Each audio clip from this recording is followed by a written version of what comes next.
BJP सरकार ने उनको बर्खास्त किया है, उनको सदन में हिस्सा नहीं लेने दे रहे हैं। अगर सीधा सीधा कारण है कि अगर आप बोलोगे तो आपको निकाल दिया जाओगे।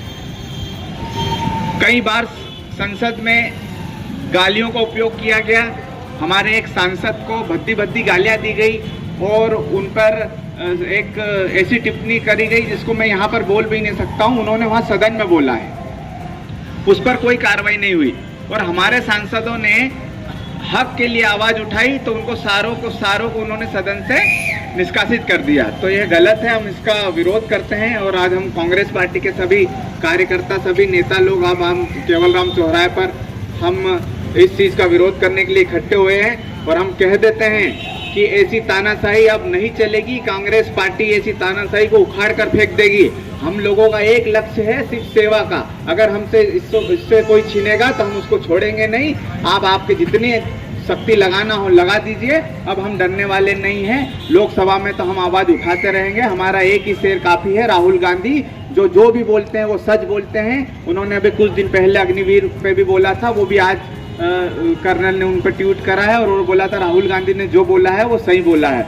राहुल गांधी जी की सोच बहुत नेक है और बहुत अच्छे व्यक्ति है। हमारे प्रत्येक सांसद, प्रत्येक कांग्रेस के कार्यकर्ता, सब हमारा एक ही लक्ष्य, हम सेवा करने से नहीं डरते हैं। आप हमें जो तुम्हारे से शक्ति हो, जो तुमसे बनता है वो कर लो, लेकिन हम डरने वाले नहीं हैं। जय हिंद। भारत बोल रहे हैं तो जो सांसद विधायक चुने जाते हैं वो असेंबलियों में बोलेंगे।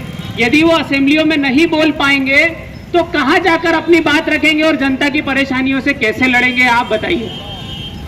लड़ाई लड़ने के लिए, संसद में बात रखने के लिए एक आदमी यदि समय मांगता है और उसको उस समय के बाद निलंबन का सामना करना पड़ता है, और एक निलंबन नहीं 146 निलंबन, तो ये लोकतंत्र की हत्या नहीं, ये गला घोट कर आम जनता के हकों की हत्या की गई है। आम जनता क्या महसूस करेगी? एक विपक्ष का काम होता है सवाल पूछना। यदि सवाल पूछने में असक्षम हो रहा है विपक्ष, क्यों? क्योंकि बीजेपी अपनी तानाशाही कर रही है। आप देखिए, यदि 2 बेरोजगार युवा वहां संसद तक पहुंचे हैं और वो अपनी बात कहना चाहते हैं कि युवा आज बेरोजगार है, तो इसमें गलत क्या है? हर घर में, हर दूसरे घर में युवा बेरोजगार है। इसकी आवाज कौन उठाएगा? संसद में विपक्ष उठाएगा। यदि बीजेपी चाहती है कि उनके खिलाफ कोई आवाज ना उठाए तो वो सारे सांसदों को निलंबित कर देती है। ऐसा करने से लोकतंत्र नहीं बच पाएगा। मैं जनता से यही निवेदन करना चाहता हूं कि आप सच्चाई को पहचाने, महंगाई को पहचाने, बेरोजगारी को पहचाने, तकलीफों को पहचाने। आज हिंदुस्तान जिस तकलीफों से गुजर रहा है, जिस तानाशाही को झेल रहा है, ऐसी तानाशाही यदि 70 साल पहले हुई होती तो आज शायद हम आजाद ना हुए होते। आज मध्य प्रदेश में सरकार बने हुए कुछ ही हफ्ते हुए हैं और मध्य प्रदेश के विधानसभा में नेहरू जी की फोटो हटाने का किस्सा सामने आया है। आप उस नेहरू की फोटो हटाना चाहते हैं जिसने इसरो की स्थापना की, जिसने IIM बनाए, IIT बनाई और हिंदुस्तान को एक इंटरनेशनल लेवल पे पहचान दिलाई। आप उस नेहरू जी की फोटो हटाकर क्या साबित करना चाहते हैं? हम युवा समझते हैं कि पढ़ाई का महत्व क्या है। आप बीजेपी वाले हम युवाओं को बेरोजगार करना चाहते हैं। बेरोजगार इसलिए करना चाहते हैं कि हम सिर्फ एक डंडा उठाकर आपकी बटन दबाते रहे, ऐसा नहीं होगा।